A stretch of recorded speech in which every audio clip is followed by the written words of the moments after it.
This is Women of Grace Live, discussing issues important to your life and faith.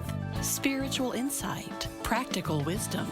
Join us as we transform the world one woman at a time. Women of Grace, for such a time as this. Now, here's your host, Johnnette Benkovic Williams. Well, good morning, everyone, and welcome to Women of Grace Live. I am Johnnette Williams, and I am absolutely thrilled and delighted to be with you today. I always am. I look forward to this time, Monday through Saturday, to spend having holy conversation with you. And we always like to invite you to enter into that holy dialogue right here on Women of Grace Live. Do want to give you some numbers. Love to give them to you at the open of the show. If you are in North America, good news for you. We have a toll-free number. It begins with 833-288-EWTN. So easy to remember. That's 833-288-3986. If you're outside of North America, a number for you too. It's coming up right now. And remember, we float you to the top of the line when you call in from outside of North America. Your number is country code 1-205-271-2985. That's country code 1-205-271-2985. We've got all kinds of good things lined up for you today.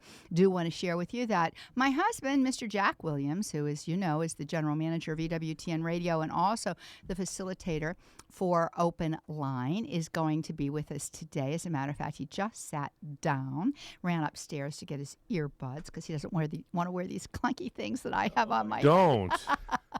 But they mess up my hair. They do mess up your hair, you know, and you spend all this time, not you, but I spend all this time fixing it, and then boom, you put these on and everything gets smashed and smushed. Anyway, that is the life of somebody that does radio. You just have to live with it, you know. All of that being said, I also want to invite you to join us at Malvern. It's coming up very quickly here. You know what? We're inside of a month right now. July 13th through the 15th is our annual Women of Grace retreat at Malvern Retreat House. The grounds are beautiful. If you haven't been there, oh my goodness, you are missing such a treat. We see wildlife on those grounds. There's just lots of different opportunities to make the Stations of the Cross there. There's a grotto to Our Lady of Lourdes that is very, very Lourdes-like there. In addition to that, you know, you just have these beautiful rolling hills. The entirety of the conference takes place in what used to be, a mansion. There's just so much to see there in and of itself. But when you couple that with a weekend of formation that includes excellent speakers and opens our hearts and our minds to the reality of the mysteries of Christ and the majesty of the divine life that God wants us to enter into, why it just doesn't get better than that. So I do want you to go to our website, womenofgrace.com. I do want for you to go to the events section. All of the info is there for you. July 13th through the 15th is the actual retreat. It's preceded by the Benedictine Leadership Institute. Cannot say enough about the marvelous speaker who is going to be presenting at that, Kathleen Beckman. She's been on our television show, Women of Grace, numbers of times. Lots of you know her from the various retreats and conferences that she gives around the country. Our theme is Women, God's Special Weapon Against Evil. Kathleen is going to share with us the ins and the out of spiritual warfare as it pertains to women as we seek to follow in the footsteps of our Blessed Lady and be what? Serpent smiters. You know, people always say to me, Johnnette, why do you wear those spike heels? Well, I'm going to tell you why, because I want to be a serpent smiter, and they're weapons. Yep, they're weapons. And you just walk through life smashing one serpent after another, and you can just say, glory, hallelujah to God, Ave Maria, I am with you in all things, Lord. And you're going to learn all about that stuff. I don't know if we're going to actually teach you how to walk in spike heels if you've never walked in them before, but maybe, who knows? You never know what's going to happen at these retreats. We are going to have some special surprises. I'm not sure that'll be one of them. Well, anyway, hi, honey. Hi, how are you? I'm dandy. Thank you for asking. It's good to have you with us. Well, it seems like I was just here. I know you were. You were here earlier this week, and we started to talk a little bit about our getting married, yeah. You know, which I'm still so excited about. You know, I think I'm going to be a new bride forever. Is that all right with you? I like that idea. Me too. I just get all giddy thinking about it, and we wanted to give everybody an opportunity to call in and ask some questions. We didn't get very far through our story because we did begin to get so many calls from all of you out there, and I relish your calls. We'll talk about any topic you want to talk about, but we do want to share a little bit with you about the beautiful nuptial mass that we had and all that God did in the midst of all of those things, in addition to taking your calls. And already the phone lines are lighting up. I'm going to give you those numbers again. 833-288-EWTN. That's toll free in North America. 833-288-3986. you know what I forgot to mention to y'all? I forgot to mention that we're available to you on social media as well. Because Jeff Burson, who is our producer, is also our social media manager. He is a social media maven of EWTN. And he gets all of your questions. EWTN Radio. Radio. Thank you, Jack. I don't want Michelle Johnson to come down here and... No. But Michelle's my friend. She would know what I meant. She would take it out on Jeff. But thank you very much for the correction. I really appreciate that. Do you see I'm smiling? Those of you out there on EWTN Radio YouTube channel and EWTN Radio Facebook page can see me smiling. Well, because heaven forbid a spouse would not correct another spouse while they were on the air. Oh, no, that would never happen. It did happen yesterday, didn't it? Do you want to tell everybody about that? It was so cute. No, tell them, Jack. Well, we went to we had the great grace, even though we were sick, and we'll tell you about that in a minute. During our honeymoon, we did have the great grace of going to your hometown of Pittsburgh, Pennsylvania, for a weekend to meet. We went to an event with some of your high school classmates. It was so much fun. And I was recounting that yesterday on the air with Father Larry Richards during Open Line. And I made a couple of I said you went to St. Joseph's High School instead of St. Thomas District High School in Braddock, Pennsylvania. Correct. And I also said that you drove the duck boat on the Allegheny River, and you had to let me know that it was actually the Monongahela River. It was, yeah. Well, Father Larry got it because he's from Pittsburgh, right? Yeah. As a matter of fact, just so y'all know, I have a badge that's on my wallet right now that says I drove the Ducky tour boat. And she did. I did. It was scary though. You know, it really was. I mean, they put me behind the wheel, and then he said, okay, Pittsburgh has more bridges than any other city in the United States of America and maybe the world. I forget how many they said we had, but it was like, I don't know, hundreds of bridges. And so we're heading towards the bridge, right? We're in the river, and you've got these pilings that come up that hold the bridge up. And he says, no, I want you to just drive through those too. And what I soon discovered is driving a boat is not like driving a car because there's a current that wants to pull you along. And I started remembering something somebody told me once about, flying, being a pilot. That it's a constant effort. Today it's all computerized, but it's a constant effort to keep the plane on course because the wind currents pull it. Well, it's the same way in a boat. And I got a little scared because, it's not like if you're going straight, you just don't hold the steering wheel and just go straight. You got to constantly be adjusting it. But I got us back safely, right? You did.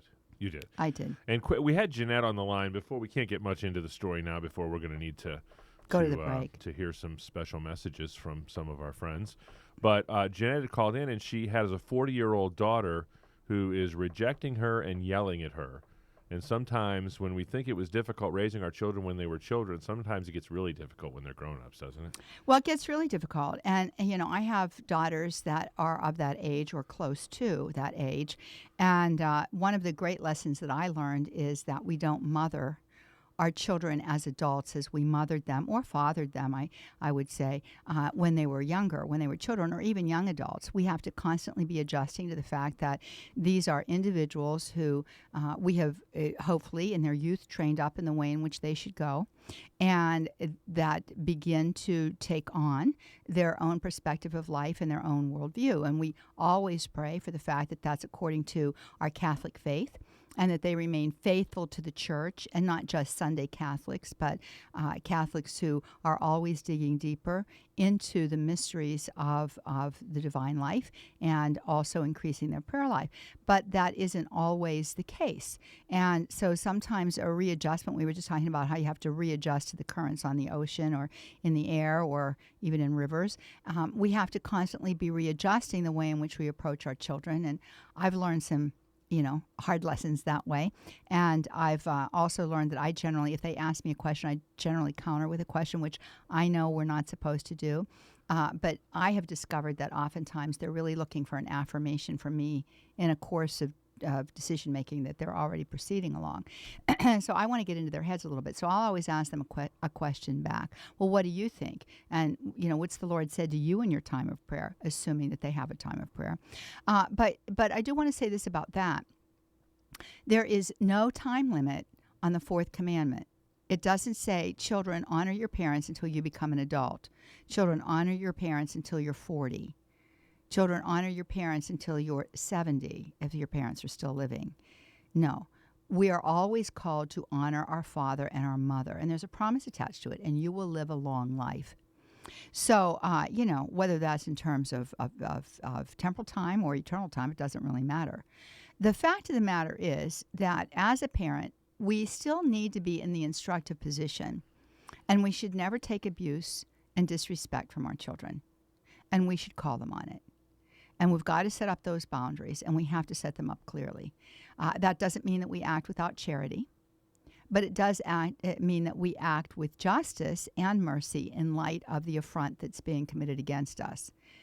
And we simply say, I will not be spoken to that way by you or by anyone else, but especially by you. You are my child, and I deserve your respect.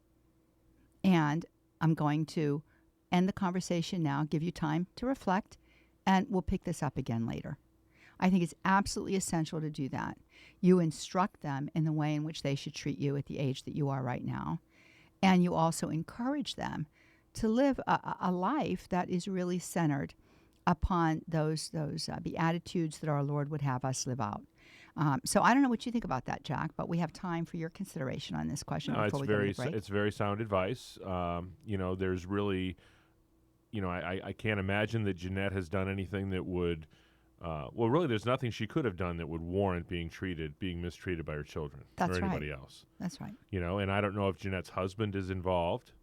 But oftentimes, as our children were getting a little bit older and entering their teenage years, right, and we're feeling their oats a little bit, and we're getting a little sassy, there was a couple of times when, I had to remind my son that I won't accept certain treatment of my wife regardless of who you are. Right. And sometimes those boundaries have to be stated in no uncertain terms. Yep. And I can remember times in my own life when Anthony had to step in and say such things. I will say this, if Johnnette is a widow, it's an interesting transition from being married for a number of years to becoming a widow, because generally we had, a strong person in our husband to leap into that fray and make a way for us. And so there is a certain aspect of vulnerability that you feel as a widow, and trying to accommodate that and trying to learn to grow in your own strength is an interesting journey. And I don't know, Johnnette, what your circumstances are, but it took me about 5 years to figure that one out. It really, really did. And that was when I began to feel center again. And I discovered some, beautiful, I think, character traits that I had that I didn't know I had because I didn't need to use them. And I found that, I could gently but firmly speak for myself. What good news that was, right, Jack? I learned that really well, huh? You were in class that day. So the fact of the matter is, we make our way at different times. But Johnnette, remind your daughter that she's your daughter. You deserve respect. You won't be treated like that. Let her think about it. Come back and fight the battle another day. That's my advice to you. Well, here we are. It's time to go to that break. Can you believe it? Time passes so quickly here on Women of Grace Live. I always say it just kind of like evaporates into thin air. We do want to hear from you. Let me give you the number again, 833-288. EWTN. That's 833-288-3986. That's the toll-free right here in North America. Get out there to EWTN Radio's YouTube channel and Facebook page. Some social media waiting for you there. And you can just zip off your questions, insights, inspirations, words of encouragement to us. And Jeff Burson will get them right up. Matt Gabensky. We always want to keep Matt very, very busy. We don't want him twiddling his thumbs up there. So make his little fingers sing over that phone as he answers your calls today. We're going to be right back. Stay with us. June 15th. Gerald Van wrote, "The great women always recall to us the deeper needs and the greater destinies, and so they try to save the world from the shallow, the slick, the facile, and the cruel, and to show us that the world of men is not meant to be either a battlefield or a laboratory, but a family." Let us reflect. Who are some of the great women saints to whom this quote rightly applies? To what extent does this quote apply to me? To what deeper needs and greater destinies do I witness through the words and actions of my life?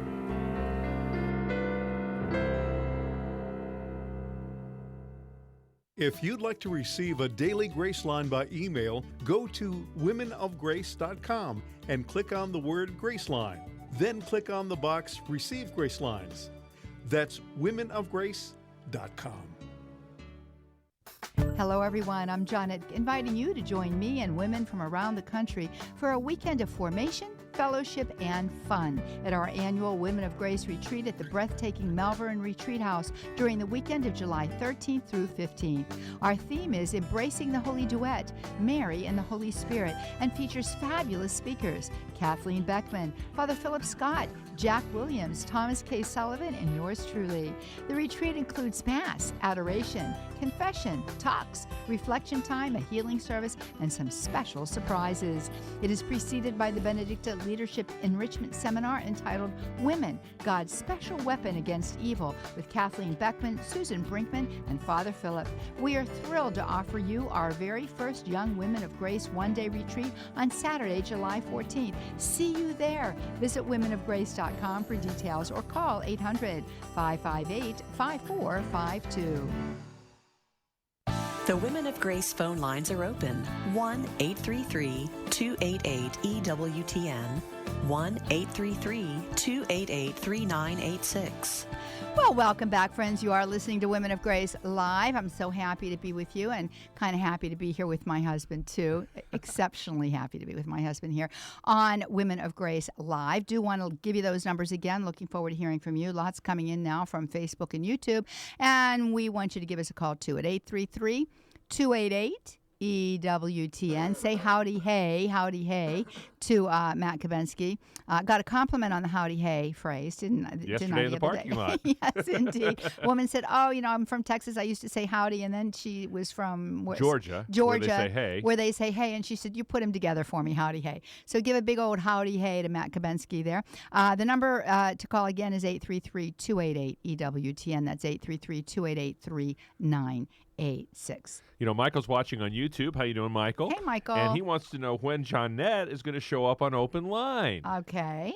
Well, the facilitator for Open Line happens to be sitting with me here in studio today. And now, that's not really his decision, however. The producer, Michael McCall, makes the decision. Producer extraordinaire would really fill that role. But, we have an opening. You do? We do.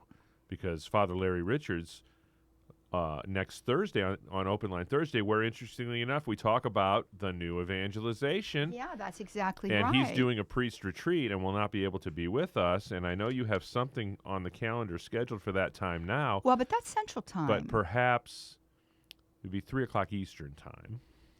Right. It would be. You're at 2. I don't know. I'm looking at my producer who tells me what to do.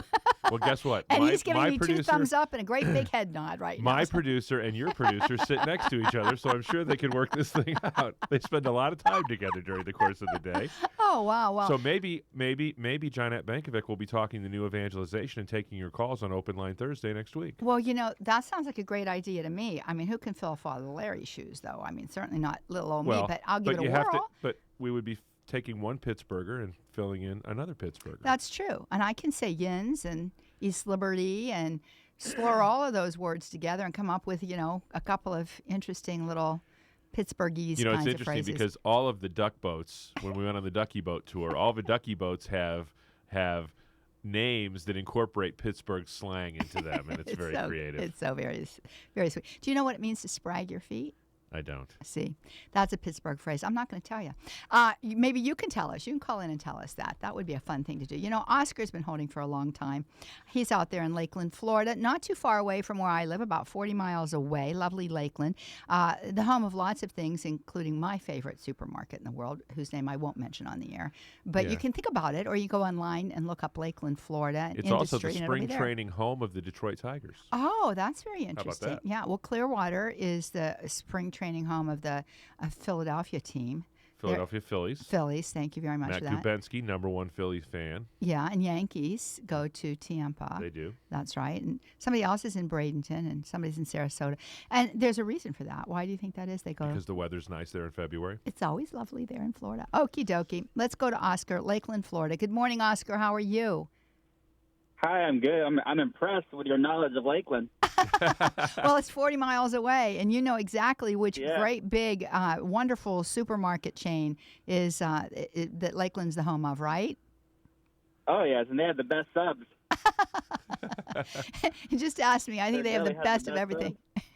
Well, nothing makes me happier than to know that particular chain is also here in Birmingham.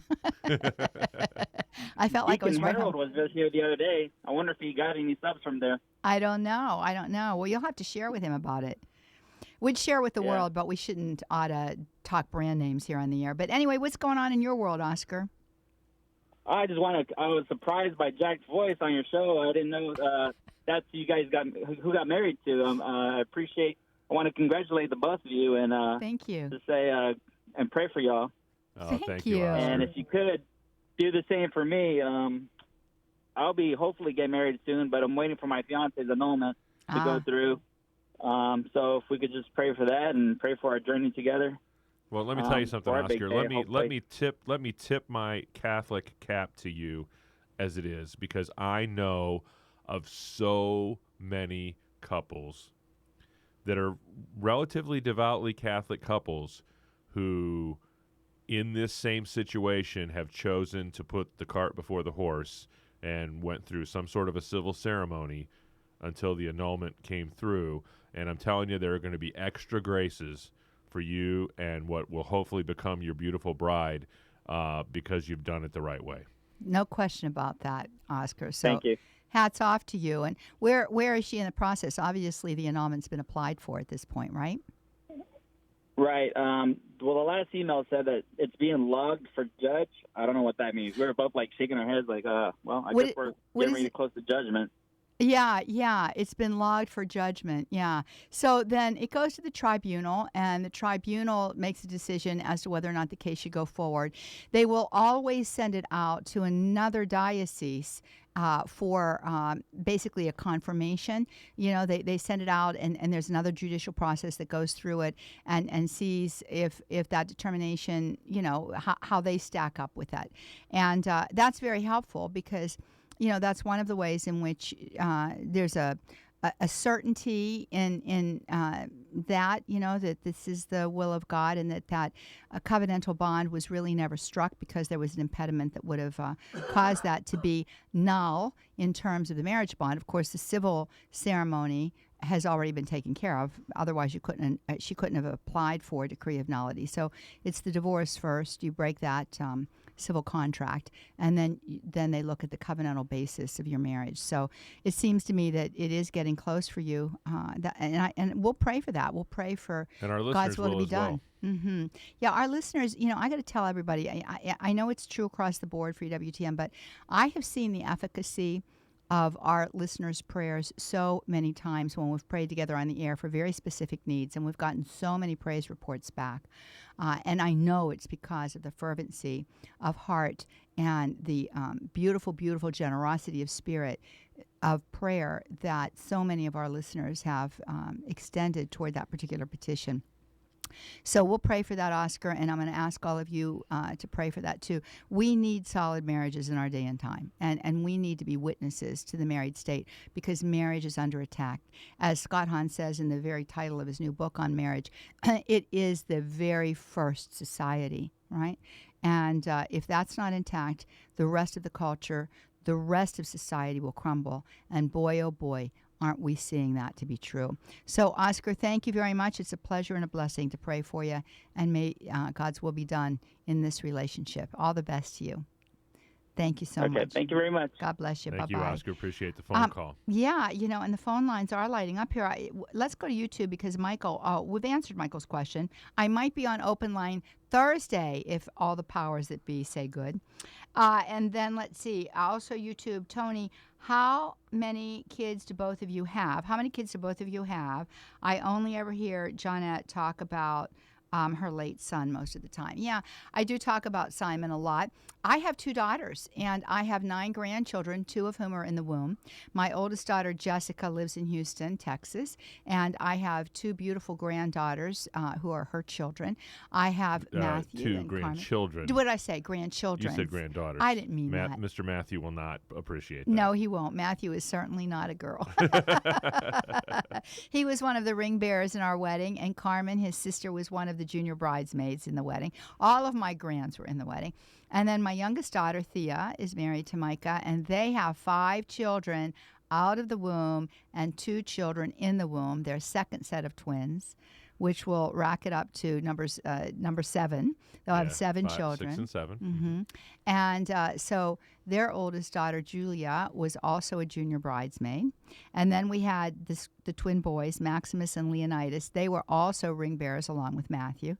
And then we had Josephine, who was our flower girl. So cute. She was so cute. And then Elizabeth Therese, who's a year and a half. Josephine is 3. The boys are 4 and a half. Julia's 13. And then the little one, Elizabeth Therese, who was also a flower girl but came down in her mommy's arms. And then mommy was in the bridal party too and carried the 2 that are in the womb down the aisle.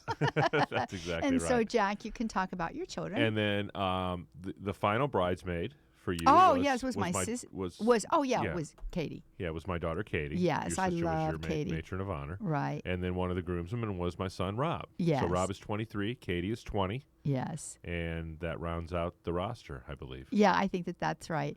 And it's been beautiful gaining a daughter and gaining a son. What a beautiful gift to me. Thank you, Jack. well, you're welcome, but I think I came out ahead in the deal because I get 2 daughters and soon to be 9 grandchildren.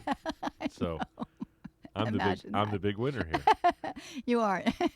But at any rate, so I hope that helps you, Tony. And thanks for giving us an opportunity to share that with you.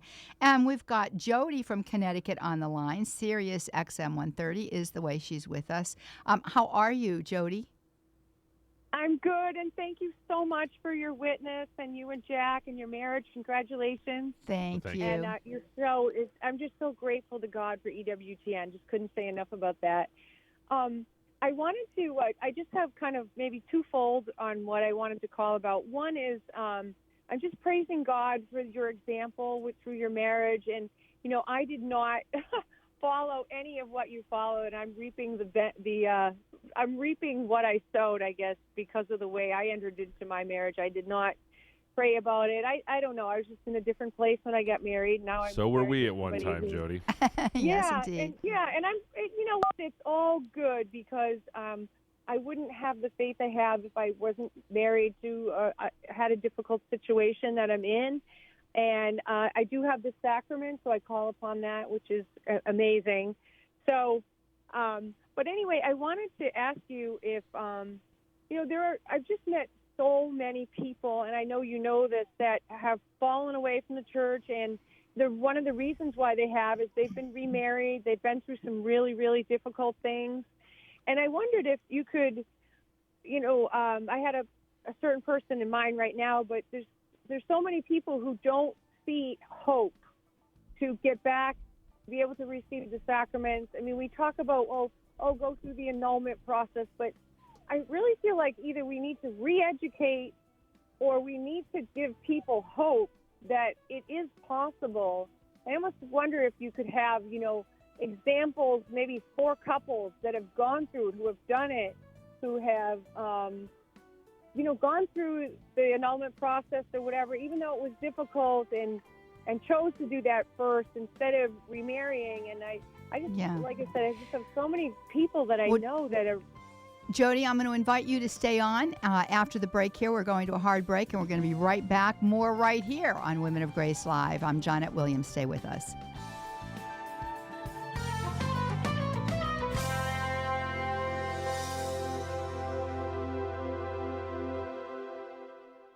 Jimmy Akin. One of my greatest joys in life is the joy of discovery, especially discovering answers to the questions about God, about the world that He's made, and how we can find our way to Him. The leading Catholic voices are on EWTN Radio.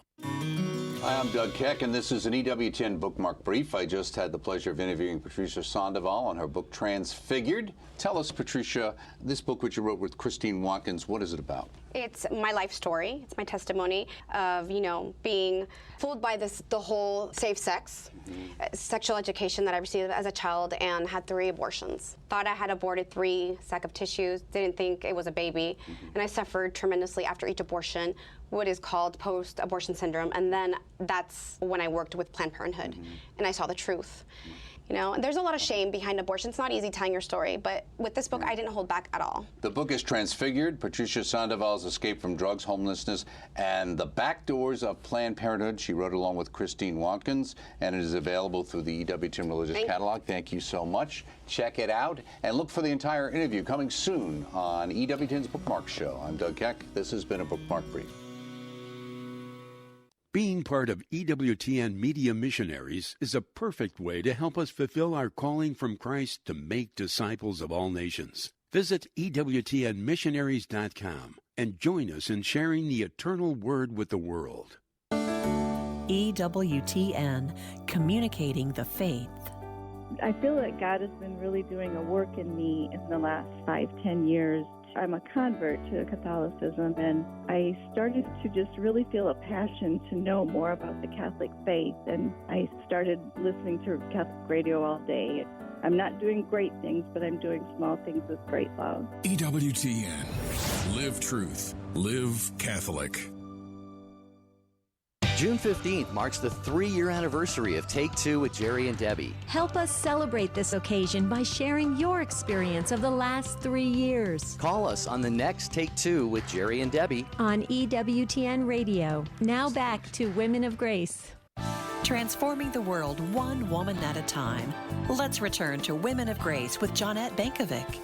Welcome back, friends. You are listening to Women of Grace Live. I am Johnnette Benkovic. So happy to be with you today. Going to give you some numbers so you can join us. I'm sorry, who are you? Oh, Johnnette Benkovic Williams. Oh, who am I? Johnnette Williams. It takes a little while, baby. Yeah, I got you. When you've been a certain name for like a whole lot of years, decades, to switch it over. I thought I've been doing pretty well with it, though. I really like it. I like to write it. I'm practicing my W's. Anyway, all of those things. So I was going to give you some numbers. 833-288-EWTN is the way that you can join us live here on Women of Grace Live. That was my husband, Jack Williams, who is my guest today, which is fun. It's fun. We were with you earlier in the week. We are going to get to talking about the rest of our nuptials at some point in time, but we're always so happy to hear from you. So I'm asking you to call 833-288-EWTN. That's the toll-free number for you to use right here in North America. That's 833-288-3986. YouTube channel and Facebook page available for you out there at EWTN Radio's YouTube channel and Facebook page. Get your info up there, and Jeff Burson will get it to me here. It'll come up on my board and Jack's board too. And we've got Matt Kabensky answering the phone, and he's just so good at that. So please do give him a call, and that's 833-288-EWTN. Jody's on the line. She held out for us through the course of the break. She's from Connecticut. She's listening to us on Sirius XM, Station 130. She's asking about what do you do about, it would be good to have a show with maybe 4 couples talking about annulment. Well, I do want to tell you one thing, Jody, that on Women of Grace television, we've done numbers of programs on that very issue, going all the way back. And if you become a Women of Grace exclusive subscriber right out there on our website, just a treasure trove. All of our archives open up to you. Radio and television programs going back years, to be honest with you, back to the Abundant Life days. And we've, as I say, we've had some of the best on with regard to that topic. So if you've got somebody in mind that would gain particular insight from that topic, I would recommend that. But it's always a topic well worth discussing. So I take your suggestion. But you say here in your question to us that you have a twice married, terminally ill friend who is told she cannot go to confession. I don't understand that. I'd like to talk about that for a minute. What's the deal on that? Yeah. So she's from Poland, and she was married to, I guess, a very abusive man. She got divorced from him. She had a child with him, and then she got remarried to another guy. And while she was in Poland, she tried to go to confession, and and the priest told her, you can't receive communion, and you won't be forgiven because you've got remarried and you have a child. And she was very, turned off by this, but, she didn't go through the annulment process either. We do have a process.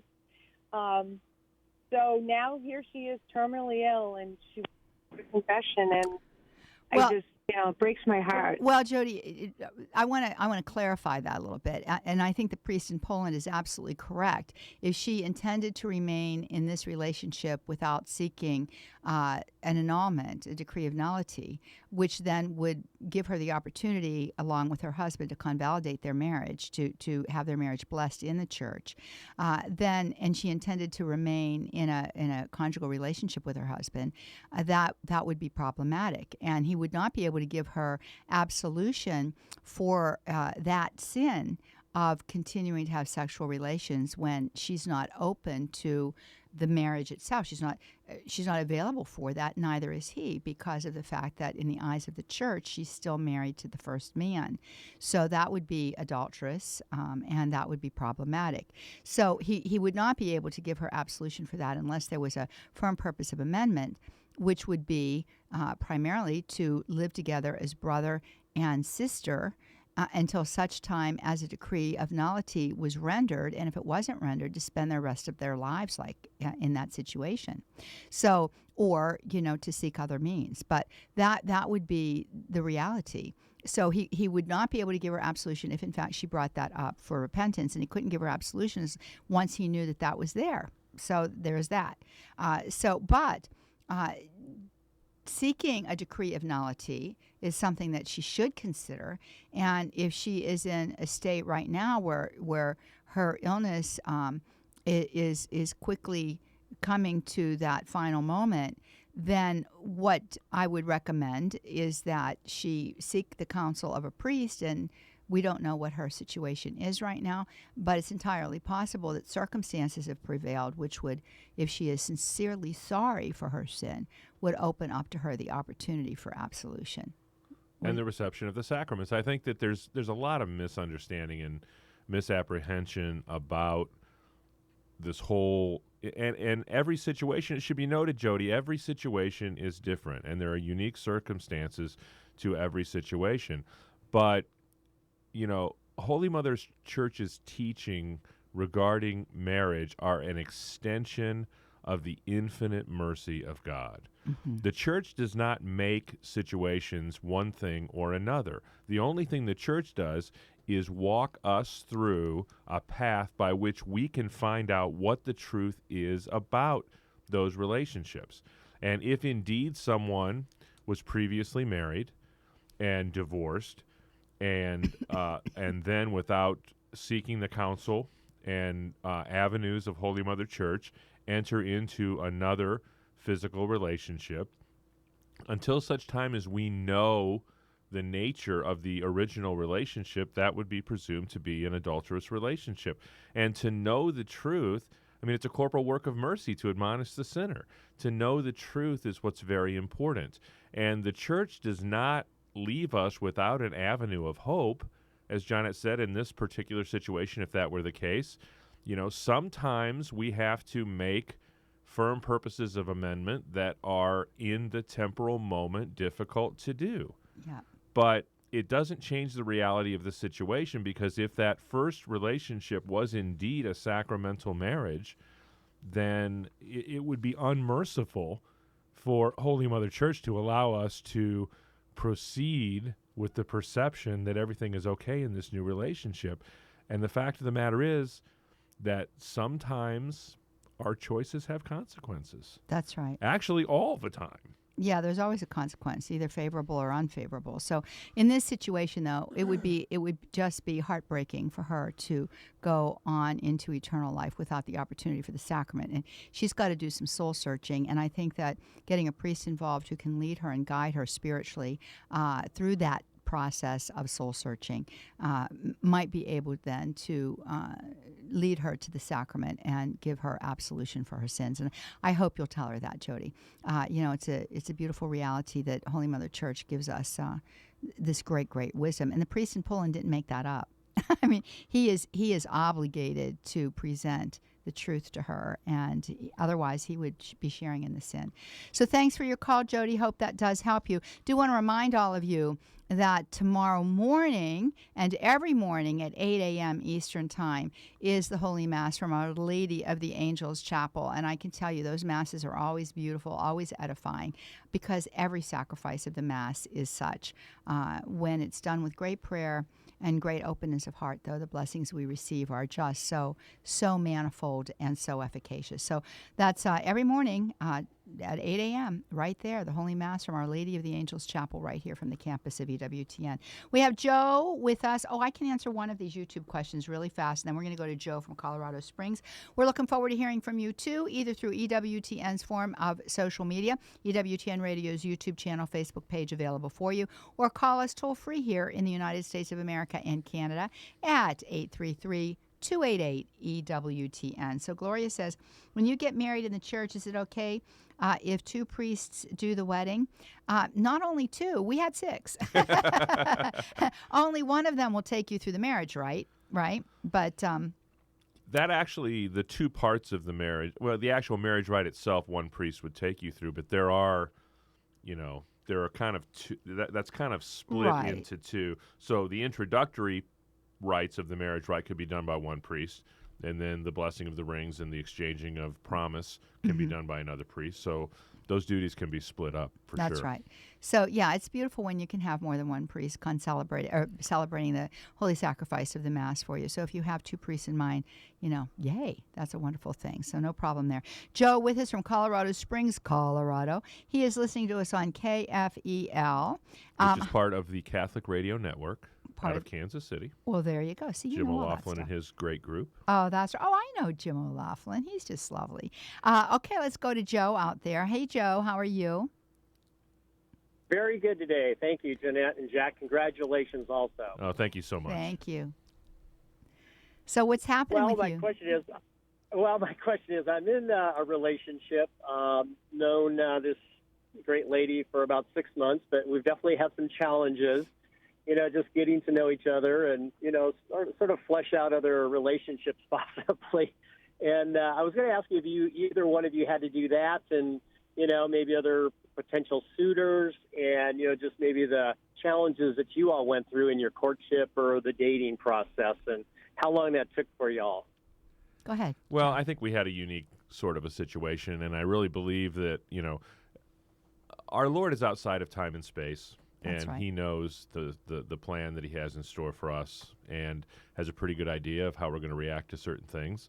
And I think that He brought us together in a tangible way at a moment when we were ready to move things forward in pretty quick order. Right. And just like we talked about with the last caller, every situation is unique and every situation is different. But, really this whole process, from the point of us making our intentions known to one another until the time we got married was 9 months. 9 months. Yeah. Mm-hmm. Yeah, Joe, and of course, Jack and I had we knew each other for a period of time. But I will say this about those early days.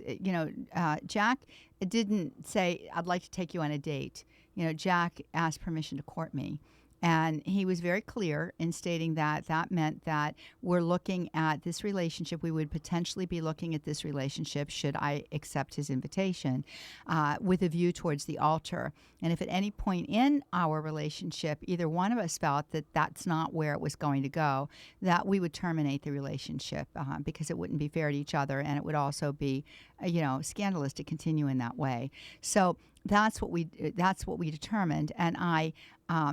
After I caught my breath at the invitation, which took me a minute because I never anticipated the question, I said fiat, God's will be done. And so we entered on that course. So we knew from the beginning that we were really looking at the possibility of getting married. And so immediately and in short order from the very beginning, we just talked about all of those essential things that are involved in married life. We both came out of long-term marriages, and So we knew personally, and uniquely to ourselves, what were areas of struggle for us. And quite frankly, Anthony and Susie did a lot of the heavy lifting for us. That's right. Those are our prior spouses, deceased now, right? Yes. Yeah, they did. And describe what you mean by that, Jack. Well, I think that the version of Jack that was presented to Johnnette 9 months ago, and the version of Johnnette that was presented to Jack at the same time were much better versions than Anthony and Susie were presented with initially. Yeah, that's right. So we had a lot of healing, a lot of working out of little, frailties and weaknesses that had already taken place within us, right? But we also talked about those big issues that, married people confront and the ones that create problems in marriage, such as in-laws, such as, the families of origin. We came into our marriages with children. I came in with children and grandchildren. In addition to that, we talked about the reality of where we were going to live, because we lived in two different places, and I still maintain my home in Florida, and so I'm going to be traveling back and forth. I have an elderly dad that needs my attention. So we had those kinds of situations, and we also talked about the relationship between a husband and wife in those intimate ways within marriage, so that we understood a lot about each other before we got too far into the relationship, where we would be bonding with each other and still not have talked about very important matters, financial issues, all of that stuff. Right. Mm-hmm. So that's what we did, Joe, and it worked out really well, as you can see. That is wonderful. It sounds like you both had great communication with each other, and just let the God work in His holy will for each other. And Joe, quite frankly, I think it would be fair to say, I think each of us would honestly say that while our marriages were fantastic, the communication in our previous marriages was not what we would have hoped it would have been. And once you start in a place where you're not communicating as well as you should, it becomes very difficult to change that pattern within that relationship. And I think we both entered this relationship both knowing that we didn't want to repeat that mistake. That's right. And didn't want to set up dynamics of behavior that are impossible to get out of. I mean, that's another thing that really stymies marriages. So we, within that courting period, we never held anything back. If my feelings were hurt, I said so. If I hurt Jack's feelings, he said so. But never in anger. But it was always by means of discussion, and I think that was wonderful, because that passage in Ephesians 6 where St. Paul admonishes us, do not let the sun set on your anger lest the devil gain a foothold in you. We took seriously, but I don't think I've ever been angry at Jack. I haven't ever been angry at you.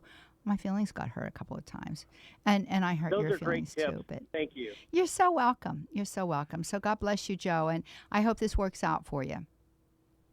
Thank you so much. You're welcome. You too. Bye-bye now. All right, let's go to Maria. She's calling us from Winchester, Massachusetts. Station of the Cross is the way that she's with us today. We love Station of the Cross, and we love Maria. How are you, honey? Wonderful. Congratulations. Thank you. I've been married 67 years with 9 beautiful children. I'm so happy for you. Do you think it'll last, Maria? He has no choice. Atta girl. It tells you how strong and feisty I am. But anyway, I have one daughter whom I love very much, and she has gone through the annulment and does have an annulment from her first marriage. But she remarried her first love, and she didn't marry in the church. She married in a Protestant church, and I wanted so much for her to marry in the Catholic church, but she doesn't see any difference at this point in her life. And I just wanted, I can't talk to her anymore about it. She rejects my wanting her to get married in the church, but I'm looking for a book or some kind of information I can pass to her so she can read it herself. I don't think she understands. I don't know why. she's become quite liberal. I don't know. Well, let me ask you a question, Maria. Did she get a dispensation from the church to be married in the Protestant church? No, she didn't do anything. Well, so, earlier we were talking about adult children and communicating with adult children. And the hardest thing for a parent is to realize that their children have free will. We see it at a very young age, like 2-ish, it starts. But somehow, we just ignore that reality, and we can carry that into our relationships with our children going forward in time. And here she is, she's an adult, and she can make these choices for or against the faith, for or against God himself. And right now, she seems to be pretty locked into this decision that she's made. And I would say that the most important thing for you as her mom is to keep the lines of communication open. And if this is an area of contention and she's really non-receptive to what you want to say, I would not exacerbate the relationship by, nagging or harping on it or any of those kinds of things. Because as long as that bridge is there, you have influence on her. And once that bridge is broken, you do not. So it's a case of you love your daughter. You don't approve of the direction she's headed in, but you love your daughter and you default to that. Now, if she should ever be ready to read some good literature, I would recommend, and I'm looking at it right now, this book that was written by Dr. David Anders. He is the host of Call to Communion that's heard here at 2 o'clock p.m. Eastern Time. I'm constantly making these conversions of time in my head. It's The Catholic Church Saved My Marriage. It's a brand new book. It's excellent. And I couldn't recommend it more strongly than I am right now. He was a convert to the faith. And he says that the only thing that he and his wife carried into their marriage together at the point that he made a determination to become Catholic was their contempt for each other, and how the Catholic Church was the inspiration, the incentive, and the necessary dispenser of grace to turn that relationship around and to make it a good, holy, efficacious marriage. So this is a great book. The other one that I would recommend is one that just came out by Dr. Scott Hahn, and it's called it's called The First Society, Marriage and the Restoration of the Social Order. I think I got that right. Yay. All right. So that book is absolutely tremendous. As a matter of fact, we gave that book to all of the adults and young adults as a wedding favor at our reception. So that's a great, great book, and I would recommend both of those. Good for you to read first, and then at an appropriate time, as long as communication is still intact with you and your daughter, to pass those on to her. Jack? Yeah, those are excellent options, and just pray for her. That's the right. biggest thing you can do is hold her up in prayer, because if she's a baptized Catholic and got married outside the church without a dispensation, you need to be diligent in praying for her, because this is clearly not a relationship that should be in the position that it's in. And this is our culture is crumbling around us because of the situation with marriage. And, it's becoming more and more difficult to find good news sources and good things out there. But one great place, a conglomeration of blogs and editorial pieces and articles, can be found at CatholicNewsAgency.com, one of the newest properties of EWTN News. So check it out there. Couldn't give it a higher recommendation, CatholicNewsAgency.com. Absolutely. Well, you hear that music, and once again, we really didn't get to our nuptials. No, we didn't. Oh, well, who knows? We let the Holy Spirit guide us around these parts. We may have to pre-record that show without... Yeah, you know what? That might be a good idea, Jack. But we are always happy to receive your phone calls and your messages to us here on Women of Grace Live. We live for it, as a matter of fact. Always happy to be with you. What a blessed opportunity, Monday through Saturday it is. Wishing you well today and throughout the rest of this weekend. And we are going to be with you again tomorrow, so tune in. Until then, may God richly bless you. Johnnette Benkovic Williams and Jack Williams, the Williamses. Ciao, baby. Ciao. Love you all. God bless you now. Bye-bye.